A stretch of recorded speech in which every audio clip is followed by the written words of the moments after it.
Hello everyone, and welcome back to Conspiraseed. Today we're going over part 3 of tier 7 of the Unsolved Mysteries Iceberg.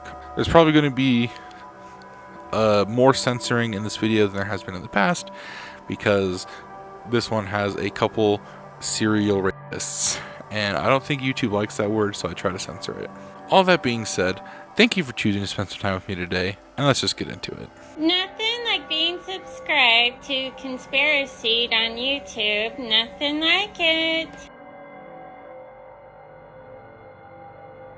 The Uni-Phantom, which is short for the University Phantom of Bochum, is a German serial sex offender who is said to have committed up to 21 assaults. The Phantom's first victim, again, the Phantom, what a cool name, stop doing that, was a 12-year-old schoolgirl, especially with people that assault 12-year-old schoolgirls. Stop giving them cool names. The Phantom. She was raped on January 7th, 1994, on her way home from school in a wooded area. In September of 1994, the perpetrator struck for a second time, sexually abusing a 44-year-old. He continued with assaults around the area until June of 1996, when he attacked his first victim in Bochum. From then on, he preyed mostly on young women in the vicinity of Ruhr University Bochum, continuing until 2002. In 2003, another victim came forward, with her assault occurring in August of 2001. All of the rapes were determined to be committed by the same perpetrator after DNA analysis. Early sketches of the Phantom showed the culprit as a middle-aged man, slim, with a mustache. He was said to have committed all of his crimes while wearing a disguise, dressed in all black, and wearing a hat. The police assumed that the offender likely had good local knowledge of the areas. It's assumed that he lives or lived there and could possibly have family ties there. All of the crime scenes were near public transport stops where he may have met his victims. After the last known assault occurring in December 1st of 2002, he has not struck again, leaving many questions unanswered. The Batman Rapist is an English serial sex offender who committed at least 17 sexual assaults on women in the city of Bath between 1991 and 2000. He holds the record for Britain's longest-running serial rape investigation, which is codenamed Operation Eagle and has eluded capture for more than 30 years. This has nothing to do with the crime, but I just got put on a team at work called the Eagle Team, so that made me think about work. He got the nickname of Batman Rapist after leaving a baseball cap having the Batman logo at the scene of his crime. His crimes were usually committed during the darker winter months, and he attacked women of all ages. In May of 2000, he attempted to carjack a 26-year-old woman in Bath while her 7-year-old daughter was in the car. He targeted lone women who had just returned to their cars, abducting them at knife point before forcing them to drive to a secluded area in the south of the city where he assaulted them.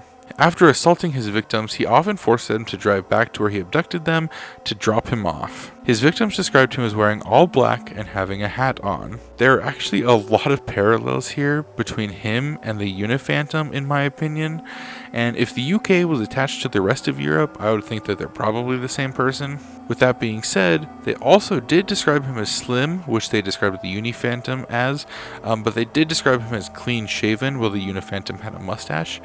They also said he was about 5'9" with blue eyes and had a scar on his bottom lip.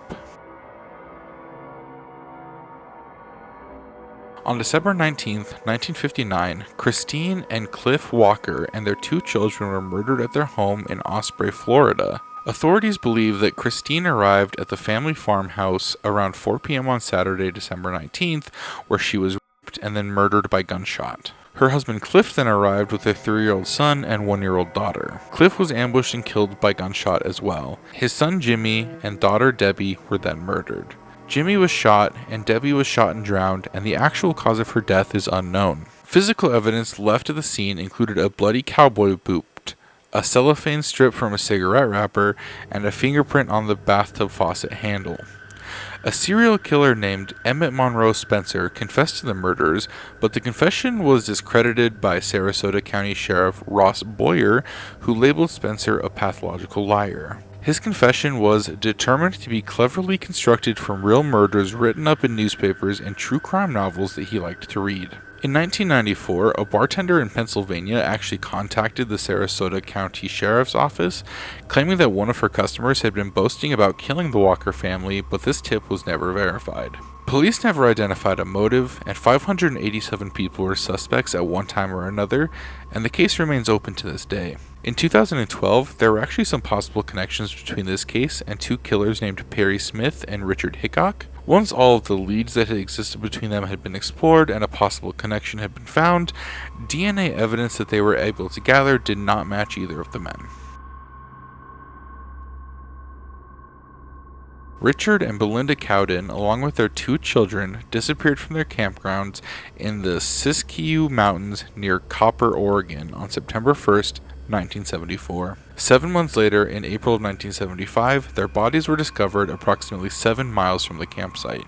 Law enforcement actually suspected Dwayne Lee Little of the murders. He had been paroled from the Oregon State Penitentiary on May 24th of 1974, just 3 months before the disappearance of the Cowdens. In 1964, he had raped and murdered a teenager. State police were able to determine that Dwayne had been in Copper, Oregon over the Labor Day weekend at the approximate time that the Cowden family disappeared. His girlfriend told law enforcement that she had seen him with a .22 caliber gun during Christmas of 1974, and on January 12, 1975, his parole was revoked after she informed the police of his possession of the firearm. He was paroled again on April 26 of 1977. On June 2nd of 1980, he picked up a pregnant 23-year-old named Maggie Hunter, whose car had broken down near Portland, Oregon, and assaulted and beat her. Maggie and her unborn child luckily survived, and Dwayne was charged and convicted of attempted homicide and sentenced to 3 consecutive life sentences. Police later suspected that 2 men and a woman in a truck that had been reported by a Los Angeles family at the campground at the time the Cowdens disappeared were in fact Dwayne and his parents. Dwayne was 25 at the time of the Cowdens' disappearance. Dwayne and his parents denied any knowledge of the Cowdens' disappearances. However, a miner who owned a cabin nearby claimed that he and his parents had stopped by on Monday, September 2nd, 1974, and signed the guest book. An inmate who shared a cell with Dwayne claimed that he confessed to the Cowdens' murders. Despite the amount of circumstantial evidence, he has never been charged with the murders. Kind of like I mentioned last Monday, it should be hard to convict someone purely on circumstantial evidence. Okay, so the 20th century limited derailment, from what I found, is just a train derailment that happened because the engineer was pushing the train too hard and it was going too fast and they took a turn and it just happened. So, I don't know where the mystery is, so we're just going to move on. The 1978 Holiday Inn fire broke out at a Holiday Inn hotel located in the town of Greece, New York. 10 people were killed and 34 had been injured. Initially, the police department did not consider the fire suspicious. Questions arose about whether or not the fire's alarms could be heard from the lobby of the hotel when the firefighters arrived. Hotel officials said that the alarms were functioning, however, firefighters first at the scene said that they couldn't hear them. The New York fire investigator brought in to assist with the investigation discovered that an uncommon, highly flammable liquid accelerant was used to start the fire inside a storage cupboard under the first floor stairwell. The fire was officially ruled as an arson attack, but no one has ever been charged with this crime, and the case remains open today. In 2011, police launched the most intensive investigation of the fire in the previous 30 years. In 2014, police announced that they had identified a suspect for the first time 36 years after the fire. However, nothing else has transpired since.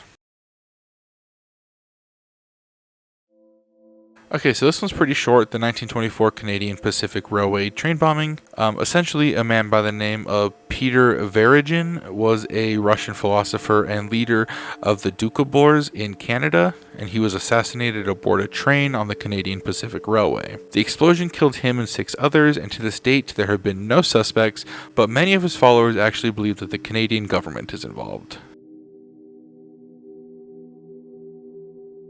Canadian Pacific Airlines Flight 21 was a scheduled domestic flight from Vancouver to Whitehorse, Canada on July 8, 1965. The plane crashed near 100 Mile House with all 52 people on board dying. A coroner's report concluded that an explosive substance foreign to the normal contents of the aircraft is what caused the crash. A witness on the ground saw the tail of the aircraft separate from the fuselage and debris trail out from behind the aircraft. Sadly, the debris that he was seeing turned out to be the bodies of passengers forced out by the depressurization of the aircraft.